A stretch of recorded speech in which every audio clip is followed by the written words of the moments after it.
U.S. President Donald Trump is angry. He's more than a year into his presidency, and much to his disappointment, the nation has not exactly fallen in line with his wishes. There are some opponents to him and his agenda in his own party, but the center of opposition is, of course, outside of his party. In the Senate, it's the Democrats who represent most of the anti-Trump sentiment. Rather than attempting to strike some sort of compromise between himself and the Democrats, Trump is digging into his positions.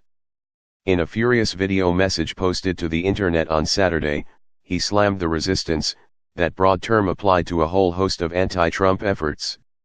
Thanks to his attacks on a broad range of interests, there's been an opportunity for a large number of those efforts. He began the video message by saying, "Senate Democrats call it the resistance. They're resisting the will of the American voter, and it is not good."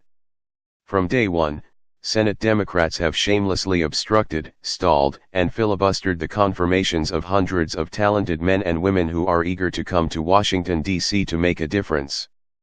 They want to serve our country. My nominees face a longer average confirmation wait than any in the history of our country. There's a long pattern that the president continues with here of claiming travails his administration is facing to be the greatest in American history. However, just because he continues on with the pattern doesn't mean that it's on point or that he's telling the truth.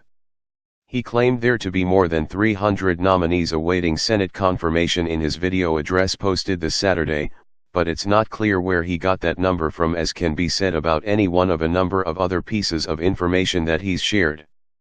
The Washington Post reports that as of May 31st of this year, there were only some 183 nominations that had been sent to the Senate without the nominees themselves having yet been confirmed. As for the president's claim that the confirmation delays faced by his nominees have proven to be the greatest in American history, the Post shares that the Trump admin delays are longer than any other average delay in the last several administrations, but not by a lot. Obama faced an average wait time of 67 days, and Trump faces one of 86 days.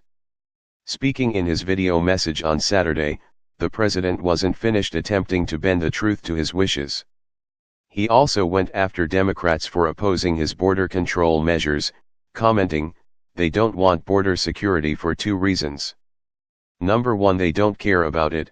Number two, they're afraid it's going to make me and the Republicans look good, and they don't want that." He claimed them to have blocked everything he had put forward on the subject of border security and immigration reform, but that's not the whole story. Democrats have presented their own plans at times, but the president has rejected those. In one infamous instance of such, the president dismissed countries Democrats wanted to favor as shithole countries. Overall then, the president is, as mentioned already, digging into his positions. Those positions include a denial of reality as a core tenet. Watch his weekly address below.